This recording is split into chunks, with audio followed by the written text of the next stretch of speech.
Hello, everyone. My name is Amber, and I'd like to share the story of how my mother-in-law, Patricia, got involved with my inheritance and how I dealt with her relentless behavior. Patricia, my mother-in-law, has always shown a peculiar interest in my inheritance since I married her son, Raymond. She constantly asked, "Amber, when will you get your inheritance? I heard it's about $35 million. Imagine the kind of life we could live with that kind of money. Isn't it taking forever to process?" Her persistent questions revealed how obsessed she was with my financial situation. At first, I naively shared some details about it, but I regret that decision now. Afterward, Patricia became overly familiar, and her incessant probing started to wear me down. Raymond and his father, Gary, often had to step in. "Patricia, you need to stop asking Amber about her inheritance," they would tell her. "When or if she gets it is none of our business." Raymond even added, "Mom, you're being rude and bothersome. We're doing fine financially and helping you and Dad. What more do you want?" Still, Patricia continued to fantasize aloud about a more lavish lifestyle, suggesting that we could move from our current home to a mansion. It was clear she was fixated on my finances. To deflect, I made a lighthearted comment, saying, "Who knows if I'll even get that inheritance? The process is complicated, and for all you know, I might have made the whole thing up." Everyone laughed at my joke, everyone except Patricia, who gave me a hard stare, clearly offended. After that moment, Patricia's attitude toward me changed dramatically. She became openly hostile, revealing her greed and how deeply my words had affected her. Her behavior escalated as she realized I wasn't as rich as she had hoped. One day, when Raymond and Gary were away, I found myself alone with Patricia in the kitchen. She looked at me with disdain and told me to follow her to her room. I felt uneasy but curious about what was going to happen next. "We need to talk privately," she insisted. Her urgency made me wonder if she was going to discuss a post-nuptial agreement. Though I wasn't sure, I was determined not to be caught off guard. Once inside her room, Patricia locked the door behind us, turning the key firmly.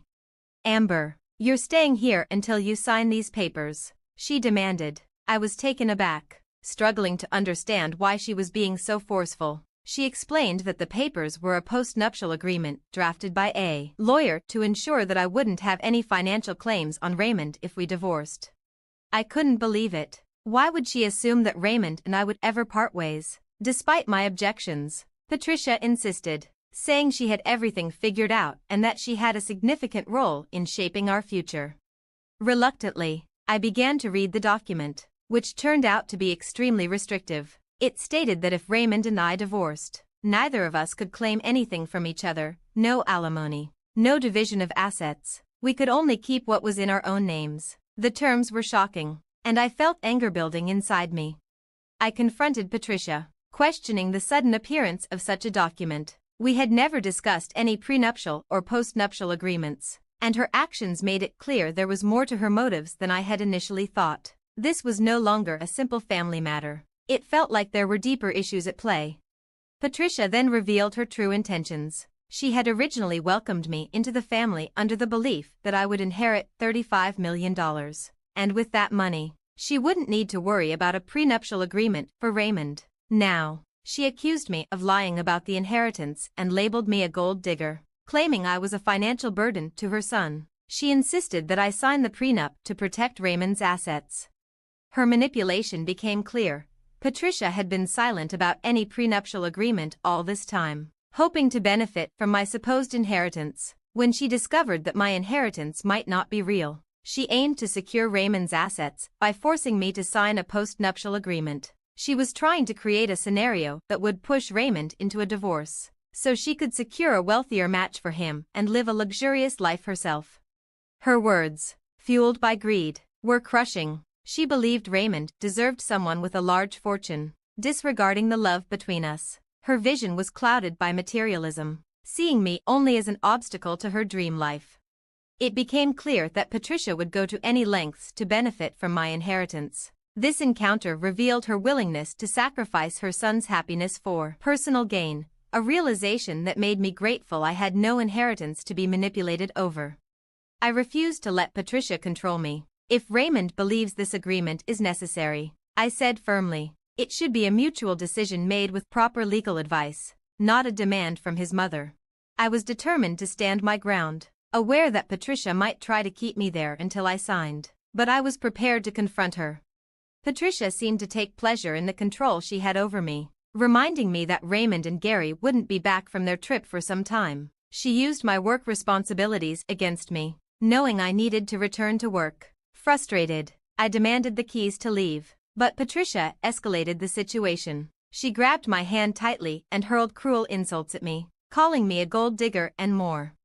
My anxiety spiked as she tightened her grip, and her screams drowned out my boss's repeated calls. Feeling trapped and overwhelmed, I reluctantly signed the document, watching Patricia's satisfied grin spread across her face. Once she released me, I quickly escaped to another room, locking myself inside for safety and peace. I took a deep breath, trying to steady my nerves. I reached out to my boss, explaining what had happened. She was understanding and appalled by Patricia's behavior, offering me the rest of the day off to recover. Determined to document everything, I photographed the bruises Patricia had left on my arm, stark reminders of how far she would go. My anger and frustration grew as I realized Patricia needed to face consequences for her actions. I decided not to disturb Raymond and Gary while they were away, opting to wait until they returned to confront Patricia. When they came home the next day, the cheerful mood quickly shifted as they sensed the tension between Patricia and me. Raymond noticed something was off and asked what had happened, but I asked for some time to explain everything. Before I could talk, Patricia quickly engaged Raymond in conversation, probably to discuss the prenup. Unaware of the confrontation that had taken place in their absence, the truth was about to come out, and the pieces of the story were finally falling into place. Soon after, Patricia called for Raymond. He came downstairs, holding the post-nuptial agreement, looking upset and frustrated. "What's this all about, Dad? Did you know about these papers?" he demanded, referring to the document Patricia had orchestrated. Gary, who had been unaware of any of this, was stunned. "What papers are you talking about? What post-nup?" he asked, clearly confused by the situation. "It's a ridiculous post-nup Mom made up for Amber and me," Raymond explained, clearly as shocked and outraged as I was. Gary immediately clarified. "Raymond, I'm completely lost here. I have no idea what's going on." His confusion and surprise were evident as he turned to Patricia for some sort of explanation. Cornered, Patricia stood her ground, justifying her actions under the guise of concern. "I'm doing this for your benefit," she insisted. "Raymond, your wife isn't good for you. She's just after your money." Patricia accused Amber of being a gold digger, suggesting she had fabricated a story about an inheritance. Raymond, stunned by his mother's harsh words, struggled to grasp her twisted reasoning.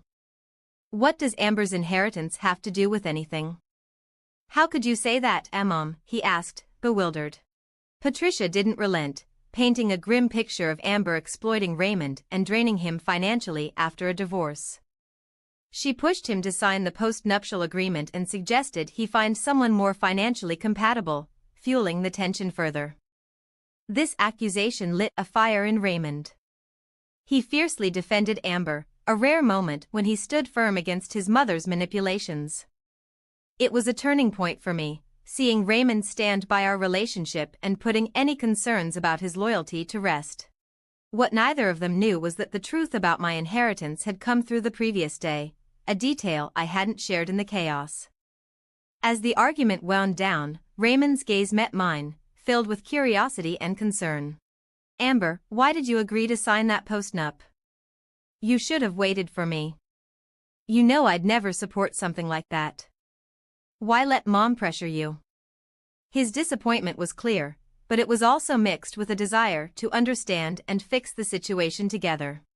I reassured Raymond, "I never doubted you'd want to address this. You've always been supportive. I wanted to talk about the post-nup, but I didn't get the chance." I explained how Patricia had trapped me in her room, her grip firm until I reluctantly signed the document. It was clear I had no choice. I was coerced into giving my signature. Raymond and Gary were visibly shocked by my story, especially since Patricia hadn't even attempted to deny it. Instead, she seemed almost pleased with herself, which only fueled the anger in my husband and father-in-law. Their disbelief quickly turned into outrage as they noticed the bruises on my arm. "What have you done to Amber? How could you hurt my wife? This is assault," Raymond yelled, while Gary condemned Patricia's actions as madness. Patricia tried to justify her actions, claiming she was protecting her son from being taken advantage of, saying she was acting out of motherly love. But Raymond rejected her defense with disgust, emphasizing that his marriage to me was never about money. Still clinging to her dreams of a wealthier life, Patricia lamented Raymond's supposed promise to improve their standard of living. Patricia thought marrying you into money was the only way to secure the life she wanted. This only deepened the rift, prompting Raymond and Gary to challenge her greed and disregard for what truly mattered. The argument grew more intense as both men confronted her, and eventually, her stubbornness began to crack under the weight of their united stance. It became clear that she realized her actions had crossed a line, one she couldn't defend.